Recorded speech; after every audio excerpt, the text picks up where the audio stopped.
All right. Let's all give a virtual round of applause to the incomparable Jeanette Thompson, faculty member at the Frost School of Music. That was an excerpt that we all just heard from her Leader Spirituals concert held earlier this year at Gusman Hall. And also a special shout out to British Australian artist Hayley Welsh for the amazing and powerful artwork for the opening slide. Hayley's work can be seen around the world, as well as haleywelsh.com. Hello, everyone, and good afternoon. My name is Nick DaCosta, class of 2019 alumnus and development coordinator for the Frost School of Music. And it is truly my pleasure today to welcome you all to Brave Leadership, the first ever kickoff event by DAR's recently formed Committee on Diversity, Equity, and Inclusion. Now, before we continue any further, we would like to affirm that this is a safe space and that we are in no way whatsoever intending to offend, vilify, or denigrate anyone or any group. These are some heavy topics that we're going to discuss today, and it actually may trigger some trauma and pain in some of us more than others. So with that said, I ask that we proceed with the proper care, empathy, sincerity, and courage that's needed. So Brave Leadership, what exactly is it and why should you care?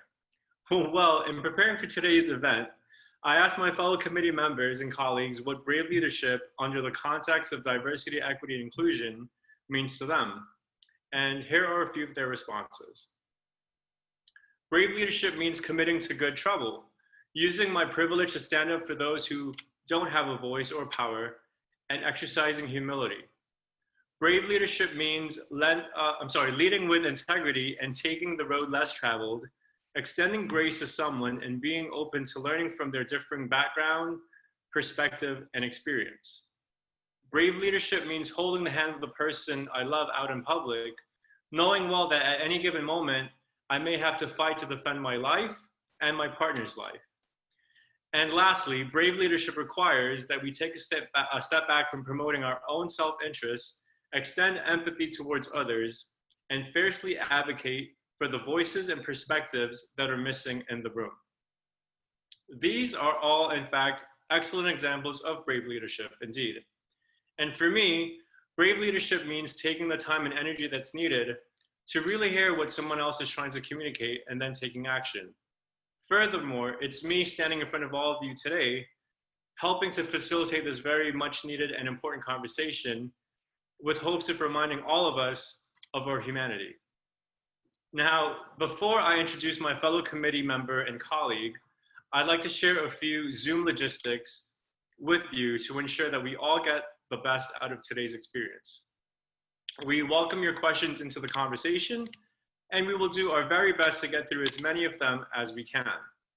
The chat feature will be kept open for interaction for all attendees and panelists during the webinar, and you can submit your questions during the Q&A feature, using the Q&A feature that's located at the bottom of your screen.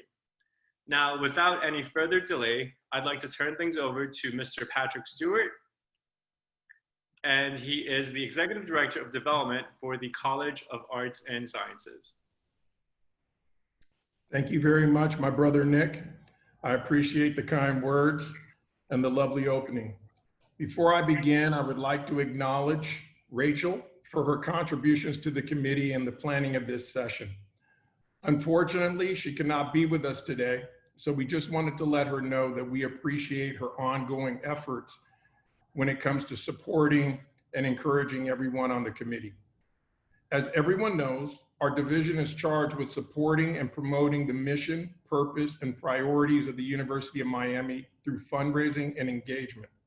We do this by building and nurturing relationships to improve and transform the lives of individuals and communities.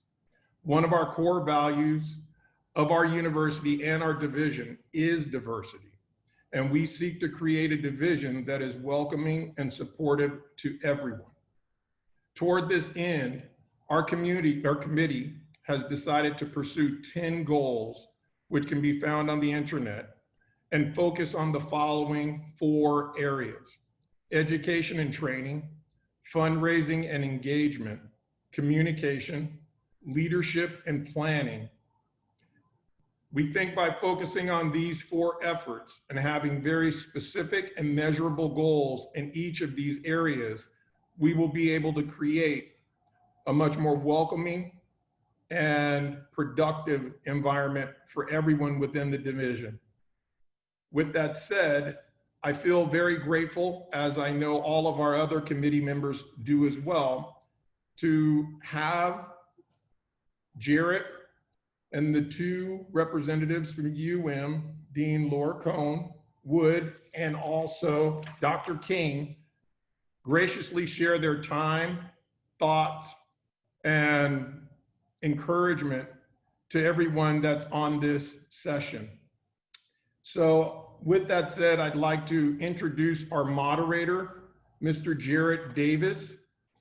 Jarrett is the co-managing shareholder of the Miami office of Greenberg Traurig, recognized as the largest law firm in the United States in 2017 by Law 360, and a member of the firm's Global Executive Committee. He oversees approximately 170 attorneys and 200 business staff based in the firm's founding office here in Miami, Florida. The vast majority of Jarrett's clients are technology players, ranging from information technology companies to life sciences, biotech companies, to companies focused on renewable energy sources. He routinely provides representation to publicly traded clients having an aggregate market capitalization of over $20 billion. In addition to his practice, Jarrett serves in a number of civic capacities, which allow him to leverage his professional interest to assist the community. He currently serves as chairman of the board of directors of Nicholas Children's Hospital and co-founder and general counsel of the eMERGE America's Global Technology Conference. He has also served as chair of the Miami-Dade Beacon Council, the official economic development partnership for Miami-Dade County. In 2018, the Daily Business Review selected Jarrett to be the recipient of its 2018 Attorney of the Year Award in recognition of his role in facilitating significant transactions for the region in both IT and life sciences and healthcare, and his corporate and civic leadership within those industries. Jarrett, we really appreciate you taking time to moderate this conversation. Thank you very much. Thank you, Patrick. It's my absolute pleasure to be here with all of you. This is a absolutely critical topic we're talking about. You know, there's probably no more competitive field out there than higher education. And the University of Miami has always been at the vanguard of trying to maintain its competitive edge. And in a society where demographers project will be a majority minority society by 2040, and you already have such an immense array of diverse backgrounds all coming together in what I call positive collisions. This topic is absolutely critical. So, you know, as the topic mentions, we're going to be talking about brave leadership, including what that means. And we have a blue ribbon panel, so it's my honor to introduce them quickly. We'll start with Dean Laura Cohn-Wood, has been at the University of Miami since 2009 and has served as the Dean of the School of Education and Human Development since 2018. Prior to her time at UM from 1999 to 2008, Dean Cohn-Wood was on the faculty in the Department of Psychology at the University of Michigan. She came here in 2009 to co-found the Masters in Community and Social Change program, and in 2016, the Community Wellbeing PhD program. Her research program, Race, Ethnicity, Culture, and Promotion of Strengths, focuses on race, ethnicity, and culture in relation to the experience of psychological phenomena among diverse populations, with an emphasis on race-based protective factors and the promotion of positive coping and resilience among African Americans. Welcome, Dean Cohn-Wood. Thank you. And then we have Dr. Roderick King. Dr. King, MD, MPH, is currently Senior Associate Dean for Diversity, Inclusion, and Community Engagement and Director of the MD, MPH program at the Miller School of Medicine. Dr. King is also the CEO for the Florida Institute for Health Innovation. He has served in a variety of roles with the U.S. Department of Health and Human Services, including as chair of HHS's Advisory Committee on Minority Health. His academic work and key consulting roles focus on minority health policy and addressing health disparities for underserved communities via leadership development and organizational change. Some of his prior projects actually became the foundation for President Obama's My Brother's Keeper initiative. So welcome, Dr. King. Dr. King, you may be on mute. There we go. Yep. Welcome. Glad to be here. Thank you. Thank you. And of course, Patrick, my introducer, will be the fourth panelist. So let's kick things off. We have a busy agenda, and I want to start with the foundational question. And Patrick, let's you and I first address this, and then Dr. King and Dean Cohn-Wood, if you'd like to jump in, please feel free. The foundational question, of course, is why should we care? You have several hundred University of Miami staff members out there, very dedicated to the university and very dedicated to whatever can put the university at the forefront, but why should they care about this specific topic? You know, Patrick, I'll give my take first, and this will be the only time I go first, but I just wanted to sort of lay that landscape, and I'd love to hear your views on it. My take on it is universities bring ideas together. And, you know, that idea generation can occur anywhere, but the competitive advantage that universities bring is the ability to bring such a wide variety of ideas in the hope that those positive collisions I spoke about before, the ideas will come about and you'll have inspiration, brilliance, innovation. Well, the prime component in that mix is variety. If you simply took thousands of students who all thought the same and all looked the same, not much would occur. It's that mix, that diversity that ensures that all angles being pursued. And you always say the question of, does diversity of identity, is that necessary to achieve a diversity of ideas? And I think so. You obviously can have diversity of ideas without it, but I think inspiration does in part come from backgrounds, different types of backgrounds, different types of experiences, different cultural lenses, and each of those drive it. And it's not enough to simply have one or two representatives. If there's one thing we've learned in corporate America, my world, is that the surest way to inhibit someone from a diverse background of sharing their ideas is to ensure they're the only member of the group present. So there will inevitably be a chill. So the true idea generation that we're trying to foster within a university environment or any environment it requires meaningful representation, a critical mass, if you will, and a critical mass in which people feel absolutely comfortable and absolutely empowered to share that perspective. And just as you have Silicon Valley investing millions of dollars, if not tens of millions, creating an environment most conducive to allowing millennials and Gen Z to generate the most brilliant ideas in the tech environment, so too do we have to invest to create an environment where diverse ideas from other spheres feel equally comfortable in being expressed. And Patrick, I'd love to hear your thoughts on it as well from your perspective. Well, I agree with everything that you've just said. And I also think another critically important part of it is, I think it's very noble when institutions actually seek to reflect the communities they seek to serve. And so I think that students come here and they would like to see instructors, staff members, other people that make them feel comfortable, feel welcomed, and that they can see that people who look like themselves and may have similar backgrounds to themselves have been able to enjoy success in this environment, and that this environment actually is encouraged, and wants them to participate in ongoing conversations about how to best refine the institution as we move forward in time. So I think reflecting the communities we seek to serve is a critically important part of any organization that wants to make a positive difference in the community where it rests.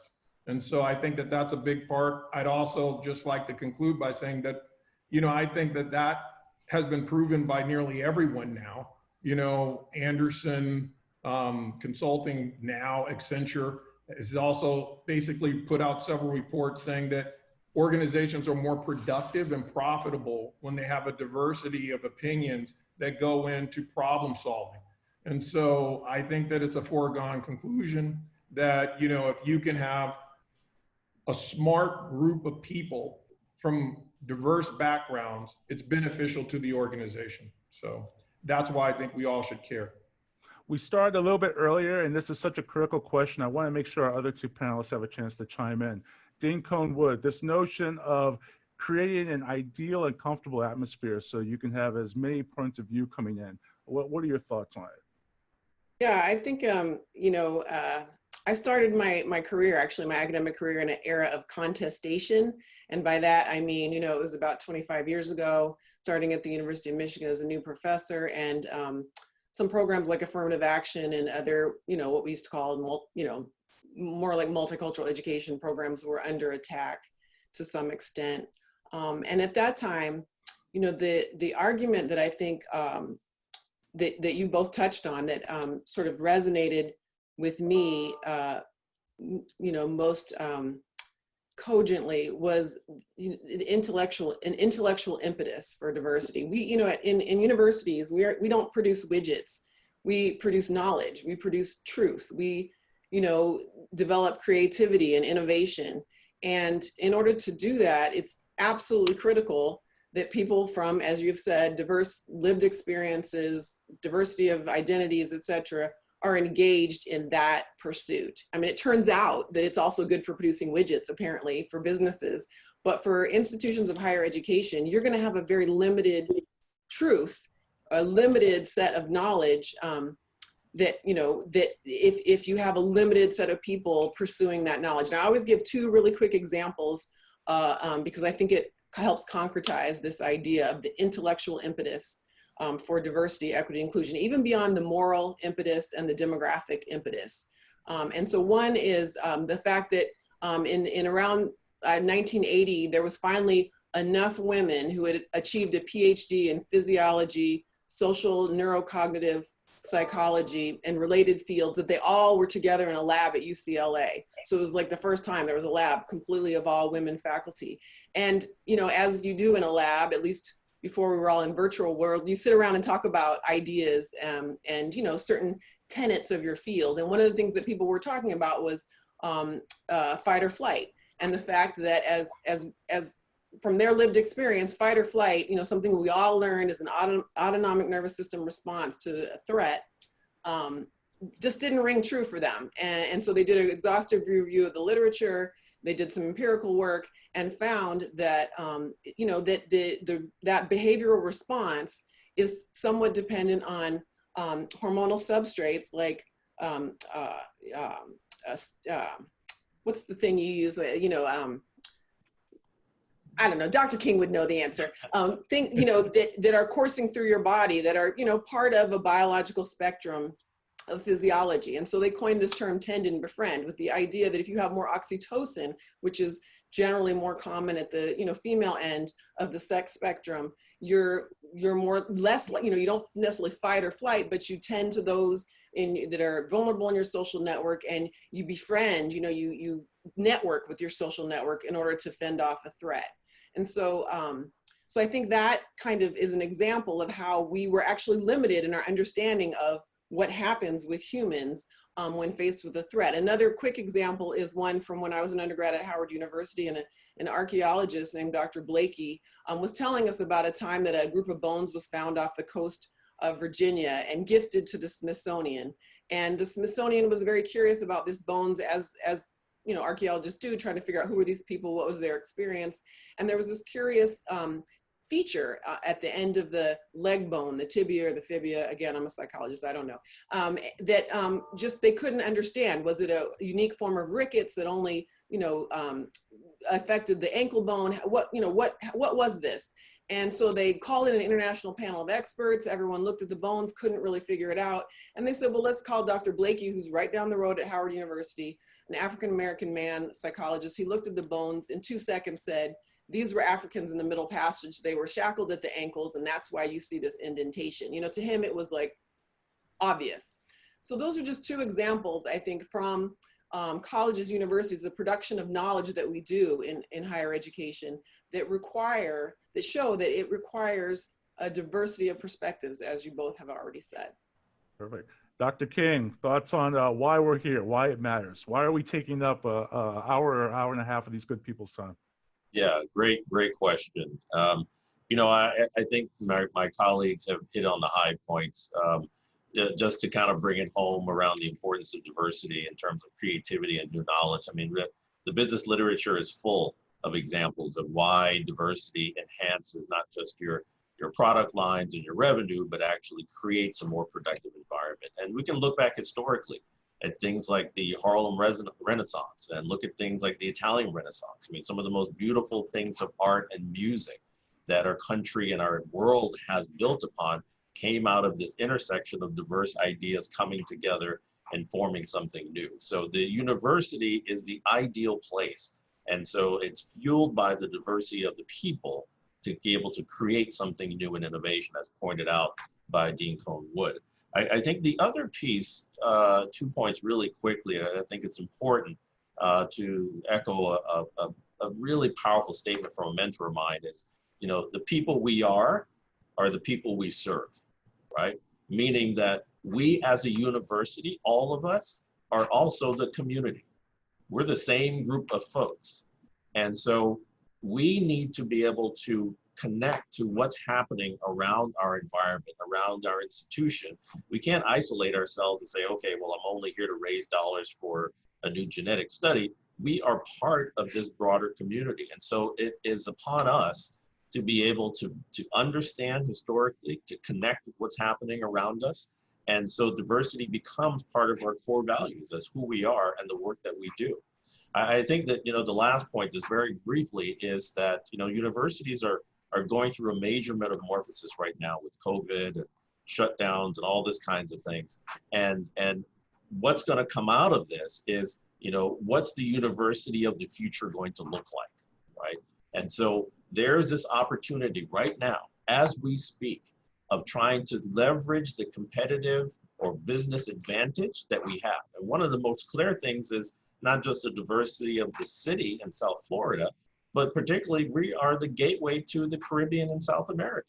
I have students that come in regularly because they want to do work in Haiti. They want to do work in the DR. They want to work in Colombia, and they want to work in Belize. I mean, this is it. We have that. I mean, institutions up north that are wonderful places, they're not right at that doorstep. So I think, this idea of a diverse environment, bringing in diverse students, being able to leverage our competitive advantage is going to serve us well as we go forward, as we think about sort of where does the University of Miami go next in terms of our new iteration. So I think we're all on the same page that it has high value, and I trust the audience is there with us. So let's talk about how we address it then, this notion of brave leadership. And Patrick, I'm going to start with you in a second. And my question for the panel really is it brave leadership or is it intentional leadership? Brave sometimes, not to be, corny in terms of movie references, but it gives a connotation of Braveheart. People think you always have to jump on the horse, grab the sword and attack. And in my experience, at least, sometimes I almost prefer the word intentional, which is that you are driven, that you are focused, and that you really realize you have to reach out to people. And, I've experienced it most recently in two different contexts. Number one, we have the Historic Naming Committee, which was just formed by President Frank to review all the buildings and streets and the namesakes to see if they were appropriate, and to the extent they engaged in any behavior that might be untoward, whether or not that deems revisiting. Of course, George Merrick, the founder of Coral Gables, is on that list. That's intentional. That's brave in that, changing the name of a building that's been around for almost a century is extraordinarily brave, but it's also, I think, more so intentional. So Patrick, I'd love to get your thoughts on it, and I'll be kicking it to the other panelists as well. Yeah, I think really quickly, I just think it's trying to be more empathetic and really trying to put yourself in other people's positions. I think we have a remarkable country. It's really amazing, but as a lot of other people have said, it's an ongoing experiment. And I think that there are several people who would say, well, our best days are behind us. And I don't agree with that. I think a lot of people don't. I think that we're actually getting better as we move forward. I think we're getting more inclusive as we move forward. And I think that we're allowing more conversations to take place that possibly should have taken place long before today or, in years past. But I think the important thing is that we're starting to have more of those conversations. And when I look at, the future, I think we all have to understand and accept that we have a role to play individually and collectively in how we shape the future. We will shape the future. And so whatever we want the future to be, we can, in our small way, contribute towards that end. And so I think that that's just important to think about. If we think that we're capable of doing better, what can each of us do individually to contribute towards a better future for our kids and future generations? And I think that's partly why I'm excited to be part of this conversation today. I think this is a step in the right direction. Perfect. Dean Cohn-Wood, brave, intentional. What are your thoughts on what that means as a leader? I think both are good words, actually, whether you call it brave or intentional. I think part of what we need to do, especially in the academy, and especially for entities like development, for a unit like my School of Education, Human Development, we have to have the ability to kind of step outside almost, I would say, and maybe, as Dr. King was saying, COVID provides that opportunity, and really examine, critically examine all the things that we do, all of this sort of processes, functions, the assumptions, everything that we do in order to be able to do it differently. And I think that requires, maybe courage and bravery, but also an intentionality for sure, but also the ability to understand that just because, institutions of higher learning, units that are tasked with, fundraising, that just because we've done things in a particular way and maybe even had success, that's not necessarily the most inclusive, or most equitable way to do things. And this is a challenge. I mean, it's a challenge because we all get socialized, when in our education and in our occupations to a certain sort of set of norms, and to be able to really rethink how things can occur, how things can change, how we think about certain things, certain people, processes, I think is going to require, all of that: bravery, intentionality, and also innovation, and the ability to really set aside some of the general assumptions I think we tend to make. Dr. King, you've been recognized nationally for some of your leadership in this realm. How did you exhibit your bravery? Well, I have all the battle wounds to show. But it's tough. It's tough. I mean, to your point and to your question, I teach leadership here over at the medical school. And one of the first things I tell students is, leadership is an extreme sport, right? You don't do this if you want things to be easy. And for me, the term brave leadership is sort of a double use of the same word, meaning that you can't have leadership and not be brave, right? intentions are good, right? Because some of the best intentions come out. As you know, the phrase, the road to hell is paved with the best intentions. But it's having that bravery to take those intentions and take them to action. And that's where we need all of the folks here to really step into that. And usually the follow-up question folks have to me is like, why does it take bravery and courage, right? And it's because people are content being the way they are, right? To get people out of the status quo, right? To get them past the inertia of doing things the same thing all the time. It takes an enormous amount of energy and a huge amount of courage and bravery. And so where we need leaders, where we need folks like this on this call to be able to stand in that space between what was and what we can be. And when you stand in that space, you have to have a huge amount of courage, focus, and people helping you to move the group along to where we can be.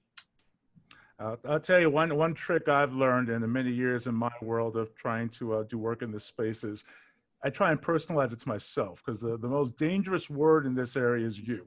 You are this. You don't get it. You are racist. You are homophobic. We need to work through this. And what I always tell my people is, I say, we're not saying anyone is a bad person. What we are saying is that we're all sick. And I always say the folks I worry about the most are those who say, well, I don't have a racist, homophobic, sexist, et cetera, bone in my body. Well, that worries me because I know I have those bones in my body. This is not about accusing anyone. This is about acknowledging what we have. And I always analogize it to alcoholism to my people. I tell them, look, we're never going to be cured. All of us were born in circumstances where we've got this endemic to us to some extent. So it's better to accept that and then work on it constantly and realize it's in each of us as opposed to just looking at it as it's your problem. So with that and talking about bravery, now we're all brave, and I'm going to go to Dr. King since he's the bravest of us here. Let's get provocative. And this would be a good time to remind everyone there's a Q&A tab. So to the extent we enrage you, now's the time to say all these nasty things about us and your questions and answers. Because we are, in all seriousness, we do want the last 15 minutes to be earmarked so we can be responsive to you. It's one thing to be talking heads. We want to hear from you. So please send us questions as we have this important discussion. Black Lives Matter, Dr. King. Let's talk about it. Let's go there. Do you think the movement was effective? How do you respond to people who, of course, give the response of all lives matter, or I'm not black, why does it apply to me? The whole 9 yards. What do you think about the movement? Yeah. So I think, both professionally and personally, the movement is something that's well overdue, right? These are, you're hearing it more in the news.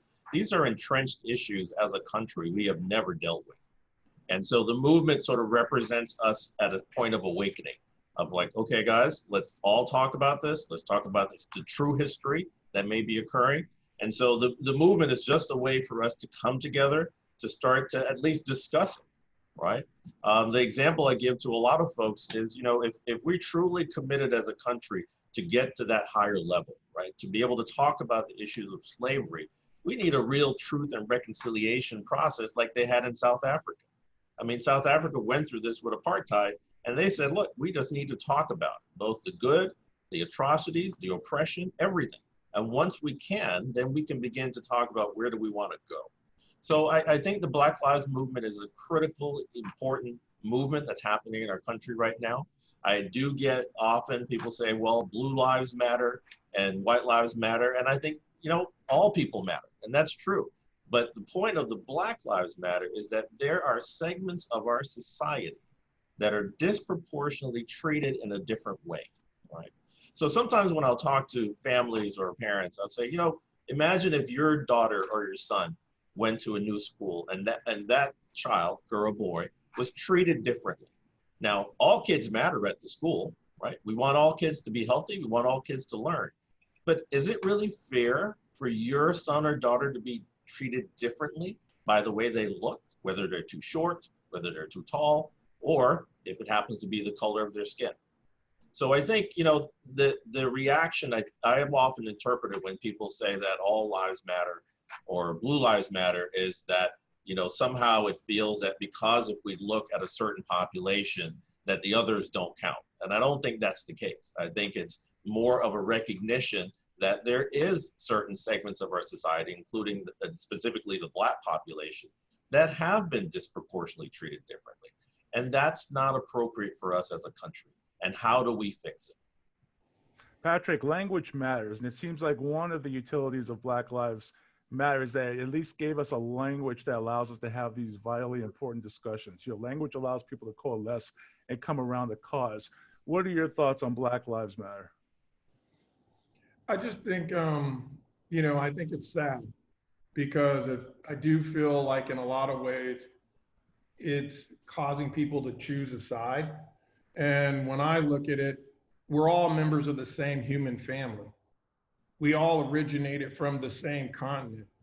We're just different variations of the same unit, and so a lot of times what's been very disheartening for me is that we're talking about mistreatment of people, right? I mean, let's take the adjectives out. You're talking about inhumane acts. And if you subbed in any other person, especially a member of your family, most people would be outraged. Regardless of their cultural background, you would be outraged if this was your uncle, if this was your sister, your brother, your son, your daughter. I mean, you'd be outraged. And so I think that it's sad and highly unfortunate when people use things to distract from the tragedy that we are witnessing all too often. It's a tragedy. It's a human tragedy. To watch someone else who's unarmed, right, hasn't been charged with any crime, and get murdered. We are watching people get murdered on video. And then afterwards, people are trying to explain why the murder of an unarmed person can be justified. And I think that that's a trick we shouldn't even be trying to figure out how to do. I don't think that's valuable for any member of the human family. I think we need to remember that we're all related and we should lift each other up and treat each other much better. Perfect. Dean Cohn-Wood, let's have you round out this important, provocative topic. I mean, one thing about Black Lives Matter, I think a lot of people miss is there's no organization. You're not going to go to a building, Suite 500, and say that's the global HQ for Black Lives Matter. There's not even a leadership hierarchy. There's some folks who founded the movement and, seem to be more spokesmen and women for it than any, but it really is more of an ethos, more of a philosophy. So I'd love to get your thoughts on that. Yeah, I mean, I'll say two things and then just give a little perspective maybe from social change. And so one thing is, and I have to quote my husband, although I know he got this from somebody else. You wouldn't go to a breast cancer rally, where everyone's like pressing to really amplify and raise awareness around breast cancer with a sign that says colon cancer matters, too, or something. It's kind of interesting that this particular movement has generated this this idea that it refutes, the value of other people's lives. The second thing I'll say, and this is based on a T-shirt that my stepson had printed because he was so tired of having this conversation about, Black Lives Matter. And that was, Black Lives Matter also. Is that more clear? That's kind of what's on the T-shirt, because it's the idea that, it's that Black Lives Matter also, and that maybe that's been, ignored throughout history, particularly since it was written in the Constitution that Black lives were worth, 3/5 of white lives. So, so those are, a couple of responses I have. The last thing I'll say is, if you look at historically, any movement in this country, or really internationally, you don't have to talk just state of this country, usually in order, as Dr. King was saying, to move people from the status quo, there has always been, elements on sort of either end of whatever the issue is. There's always been a more radical sort of element and a more moderate element, and then sort of the status quo. If you think back to the civil rights movement, Martin Luther King had the most success when he was able to say, look, let's pass the Civil Rights Act, because if you don't, Black Panthers and the Black Liberation Army are poised to take up arms, and that you don't want. What you really want is to be able to legislatively honor this idea that Black people should have the right to vote, et cetera. So really it's kind of a function of social change. And we have such historical amnesia for this idea that in order for us to move as a country, as a collective, we really do need these kind of perspectives that to some people may come across as quite radical. That doesn't mean that you have to endorse the radical end of the perspective in order to recognize that change is needed, perhaps, in these particular areas. Now, we have a few questions coming in, but before I get to them, I want to be able to tap into your deep expertise, Dean Cohen and Dr. King, respectively. So can you speak in more detail regarding the health, educational, and socioeconomic disparities that Black, Indigenous, and people of color face compared to their white counterparts, and how you address those as a leader? So I'll start with Dr. Dean Cohen-Wood. We're going to start with the educational disparities, and then we'll go to Dr. King. Yeah, so I think, many people know that part of one of the issues we have with public education is the way it's funded, based on property taxes of communities. And that just sort of inherently bakes in systemic inequities, because obviously some communities are more wealthy, the taxes are higher, and they can fund public education better. But I would say even in a district like Miami-Dade County Public Schools, there's disparity just from one school to another. As you just drive across the county, the district, you'll see in some schools where there is a great deal more resources, by parents or whomever, that school is able to offer much more to those children's learning experiences than other schools. It's able to draw better teachers. It's able to, have, better kind of programming, et cetera.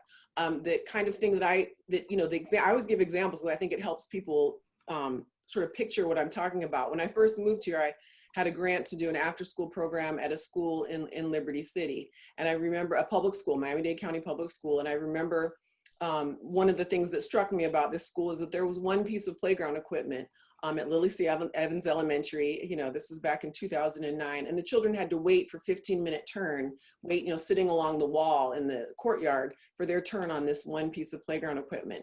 A few years later, my son was old enough to start elementary school. He got into a high quality Spanish immersion program at Sunset.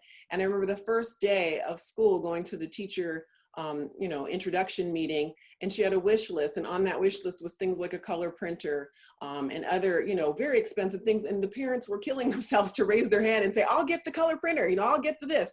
And so just the amount of resources that one teacher was able to generate in her classroom comparatively to the children just, across the county was stark. Now, obviously, playground equipment doesn't equate to academic achievement, nor do color printers, but it's just kind of an example of how from almost the very beginning, depending on what school, what neighborhood, and what resources are available, your educational experience is going to be very, very different. And there's multiple examples of that. Perfect. Dr. King and the healthcare disparities. Yeah, thanks. We have a perfect example of what's happening right now in our country with the COVID-19 pandemic. When the numbers first came out, and as people were getting sick, and then the lag of seeing folks starting to die, we didn't quite see it. Then it took about 2 months where we started to see that there were vast differences, that if you were Black or Latinx, that your likelihood of dying from COVID was much higher. And so now we're seeing all across the country in cities like LA, Chicago, Milwaukee, Atlanta, New York, Boston, that, if you are a person of color, your chance of getting severely ill and dying from COVID is sometimes 2 to 3 times higher. And now we're also seeing it amongst our native populations and the reservations out in the West. So, what I've tried to frame for folks is what COVID has done, and what has been alluded to by Dean Wood, is that is uncovered all the factors that drive unequal health outcomes. And so now it's become clear as day. These were fault lines that were there before, but we just kind of normalized it and kind of ignored them. But now it's coming to light because we're seeing more deaths. And some of the recent data has shown that we're seeing even higher numbers of Black and Latinx children that are getting sick from COVID. And as you know, COVID hasn't really affected children as much, but even in that population, we're seeing a disparity. So, you know, this issue around the disparity of health outcomes is something that I've been working on for almost 2 decades. And, you know, we have it right here in Miami. So Miami, as one of the claim to fame we have here, is we have one of the highest life expectancy rates in the country. It's about 80.9, so roughly 81 years, meaning that the average person here lives till 81. Yet, between Overtown and Brickell Key, there's a 14-year difference, meaning that a child that grows up in Overtown will probably only live to their late 60s, whereas a child that grew up in Brickell Key will live into their early 80s, perhaps even longer, right? And we see this pattern all around the city. Between Aventura and Miami Gardens, there's about an 11-year difference in life expectancy for a child that grew up in Aventura or a child that grew up in Miami Gardens. And we see the same thing with Key Biscayne and North Miami. So, you know, we've come to now say the common line is that, you know, your zip code, where you live, actually can predict your health outcomes more than your genetic code, right? And so now what it speaks to is what Dr. Dean Cohen-Wood was saying, is that your neighborhood matters. Where you live, it drives not just educational achievement and educational outcomes, but we're seeing the exact same thing on the health outcome side. So this is something that we've been grappling with for years, and now the data is starting to get clearer and clearer where the disparities are. And many of us are trying to push to figure out what's really driving it. And at the root are things like systemic racism, socioeconomic factors, what we call the social determinants of health. So are you able to get to a grocery store? How close is the nearest doctor? What's your school like? What's your opportunities around educational attainment? So all these things are factoring in terms of how healthy and how long people live in different parts of the city. Perfect, thank you. All right, we have 5 minutes and I'm getting a flow of questions coming in. These are perfect. We have an engaged audience and it's absolutely critical that we be responsive to them. So the first question we actually have several questions around the concept of allyship, which we've been talking about, but it bears repeating. What are the active steps that they can take as individuals in their daily lives to identify and work on the racial biases that they may have and they may not realize they have? Is there something they can do to understand and help them be more of an ally and educated, inclusive about working with their colleagues who are minorities or experiencing specific challenges, things of that sort? And I like Dr. King and Dean Cohen-Wood for you to address it first. And then Patrick, I want you to take it even more specific. What are the practical interventions that the division could take on to recruit, hire, and retain more staff of color? What have you seen work? And Patrick, I'll have you go last so you have time to think about your remarks. But Dean Cohen-Wood, if you could take that first, this notion of allyship.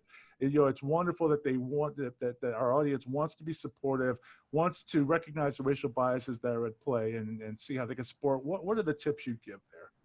Yeah, I mean, I think that's one of the things that's been so unique about what's happened over the last few months, I would say, comparatively to when Black Lives Matter, for example, first started in 2015. I mean, I watch the news and I watch some of the marches and protests, especially early on, and see how multiracial and multicultural they seem to be. Even, you know, here in Miami, a number of people who arguably aren't Black, you know, marching and speaking out.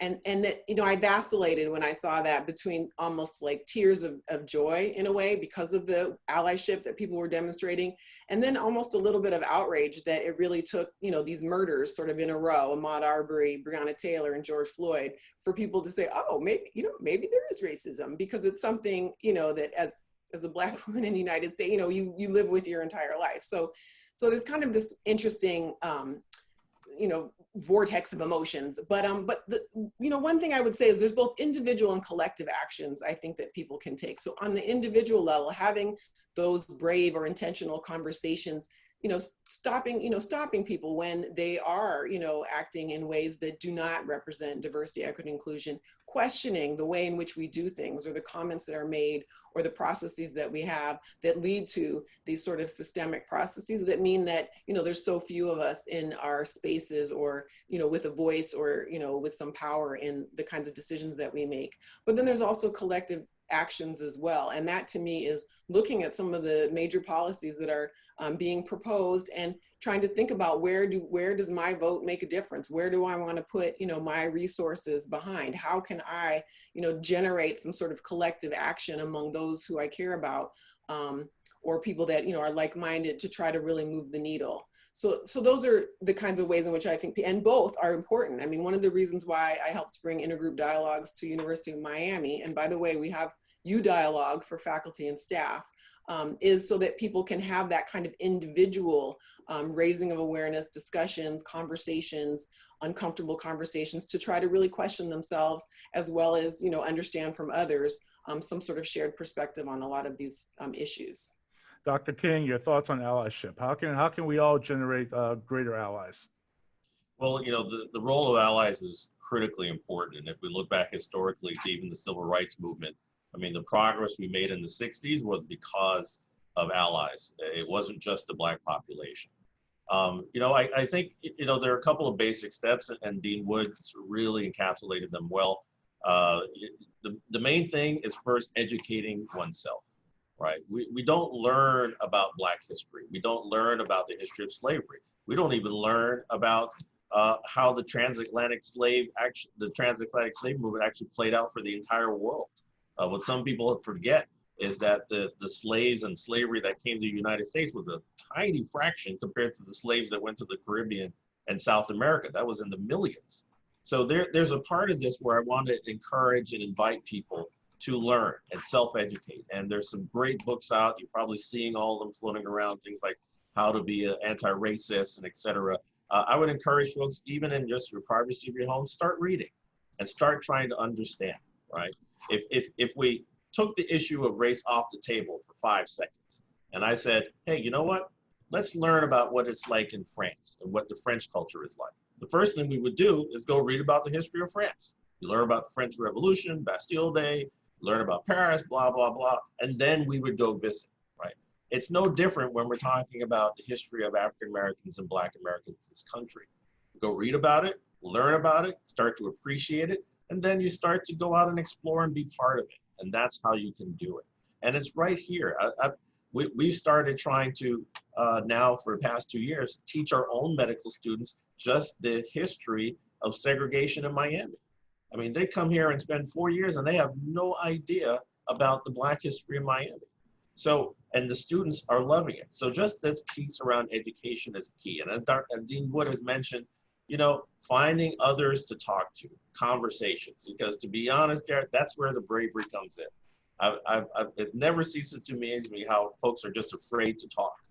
And you have to be comfortable with the uncomfortable, right? And so having a friend to talk about it and say, hey, I've learned about this. Isn't this, I didn't know about this. And just beginning to immerse ourselves in that. And then finally, as always, talking about taking action. Like, what can you do? What are you comfortable with? How do you get engaged? And both the short term and the long term, because this is a long game. This is not something that we're going to fix in the next year, right? So thinking about how we vote, thinking about who do we want in certain key political offices, who will help to kind of move this agenda forward, not just next year, for the next 5, 10, 15 years as we talk about this. Those are all key ways, I think, as allies, you can get engaged and be part of this entire movement. Perfect. Patrick, I want to bring it to you and drill down even more. This notion of how do we do enhanced recruitment, hiring, and retention of staff of color. What are your thoughts there? I think this is a step in the right direction. And because whenever you go to a case conference, an AFP event, and you're talking with peers, they're asking you, first question they ask is, how is it there? And by that, how do you feel working there? Do you feel comfortable? Do you feel properly supported? Do they, put you in awkward situations, or do you feel comfortable with the way that you're able to move and flow, in that environment? And I think that, your friends and people that you talk to, you're going to be honest, and they're going to be honest with you about, what different environments are like. And so I think even having this dialogue virtually, word will get out, because everybody on this call will start to talk with friends and say, oh, we had this session and this is what we're looking to do. And, the institution is starting to take these issues more seriously, and they're starting to engage people from all of the different campuses in dialogue about how do we get better? How do we address the things that have maybe been not so pleasant for certain members of our community in the past and make it a better experience for them moving forward. So I think this is one of those things. I also think it's very true that there's a lot of tricky situations in advancement. Obviously you have to be emotionally intelligent and you have to, understand different situations and what's appropriate to say and when, and what you should not say and when, if you're representing the institution. And so I think a lot of times mentorship, it's very important to have people there that have your best interests at heart and can help, advise you, when you may be in situations that are uncomfortable for you or that you're wondering about the best way to handle it without losing your soul, so to speak. And I think that is a tricky part of it. But I think that as we start down this path and we have more conversations like this, I think these type of activities work as a magnet and they will attract people to the institution that have this as a high priority. And we know for younger people, they don't want to just get a paycheck. They're looking to basically work in environments that reflect their views and their beliefs. And this is something that's, much more important to younger generations than sadly it is to some older ones. And so I think that what we're doing is one of the steps moving forward. I think the other one is just to also make it easy for people to understand that they are desired and that they will be properly supported if they consider becoming part of this environment.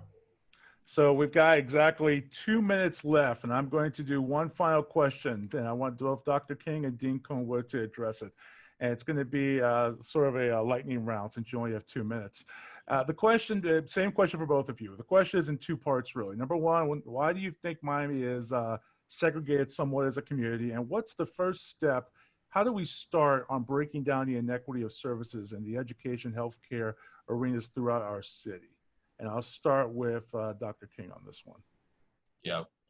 So, Miami, the segregation in Miami is not different than a lot of big cities, Chicago, New York. I mean, they're all facing the same issue. I think some of it is historical, sort of the migration of folks coming into Miami, the movement of folks and the history of segregation for Miami has kind of shaped it and has kept it sort of in segregated pockets. And so unfortunately, the economics around it have continued to kind of reinforce that. And so that's why we see these segregated neighborhoods in Miami, which is not unlike some other big cities in the rest of the country. I think, how we get past some of that, the way that we've tried to do it in some of our work is to try to think about, what's the broader vision of what we're trying to create? If we're trying to tackle, for example, infant mortality in the city of Miami, we could all agree that we want children born healthy and safe. And so what does that mean to be able to do that? And when you start from a point of where do we envision ourselves that we collectively can agree with, then you start to get in the conversation of, okay, well, where is it the worst? That's when you start to get into the deeper issues around differences in programs and services. I think that's part of it. The other part of it is that, it's going to take some changes in leadership. I know there was a question around, threats of privilege and access. And, whenever there's a rebalancing of power and leadership, there's always going to be tension and a fight. And I think until you can diversify leadership, until you can diversify how allocation of resources are happening, there will be contention, but then you'll always have this issue where resources go certain places and not others. All right, Dean Cohn-Wood, you get the last word. Yeah, I'll try to end on a hopeful note and also simultaneously address one of the questions I thought was really interesting, and that is this idea that for certain groups to be amplified means other groups have to be, de-amplified, and I think that's part of the dynamic that's happening now, is that there's a real sense of threat among white people in this country, among people who previously, maybe didn't have to think about or worry about some of the kinds of issues that we're talking about today, that this is going to somehow be bad for them. And what I would argue is that the city of Miami, I think, is a perfect example of great inequity for sure, but also a place where there has been this, waves of different groups of people coming in and making their mark. And unfortunately, as they've made their mark, it's kind of developed into these sort of enclaves, just like, as Dr. King said, in previous cities, just maybe, historically more farther back. But it really, to me, has an opportunity. The Children's Trust is a great example of how there was an argument made by Dave Lawrence. Janet Reno, I think, was one of the earliest supporters, that if we invest in our children, all of our children, it's going to make our whole community better. Nobody has to lose. If we can invest in those among us that have the least and raise them up, all of us are going to benefit. And the empirical research bears this out. In areas where there's the greatest inequity, whether you're talking about internationally or locally by states or cities, everyone has it worse. There's more crime. There's less literacy. There's, greater senses of mistrust in the community. So the idea, I think, that we need to amplify for people is that as we lift the least among us, those that have the least, all of us are going to benefit. It's not going to be this zero-sum game where some of us are going to really lose out. So, I think Miami is the perfect kind of place for us to engage in this, because it's happened in pockets here, I would say, previously. Can't think of a better note to sum this up. Thank you all. Thank you for your leadership. Thank you for your insight. And with that, I'm going to head back to Nick DaCosta. All right, thank you all so much. Thank you, Jared. And special thanks to our loveliest esteemed panelists. Got to wrap this up in 2 minutes. Quick plug. So the book that we're reading this fall is called So You Want to Talk About Race. It's by Ijoma Olua. It's also part of the University of Miami's One Book, One You program. It's available through our library system, Amazon, and Barnes & Noble, as well as your local bookstore. Thanks again so much, everyone, for your time. At this moment, I would like to call everyone that's been a part of this successful event to join me up on screen. And on behalf of the Diversity, Equity, and Inclusion Committee, we thank you for taking the time, opening your minds and opening your hearts, and joining us today. Remember, science is real, all Black lives matter, no human is illegal, love is love is love is love, women's rights are equal rights, and kindness is everything. We pay tribute to the countless lives lost to COVID-19 and the senselessness of violence and injustice in America. We also pay tribute to those lives lost who symbolize the very best in all of us. Stay safe, everyone, and love one another. We are all one you.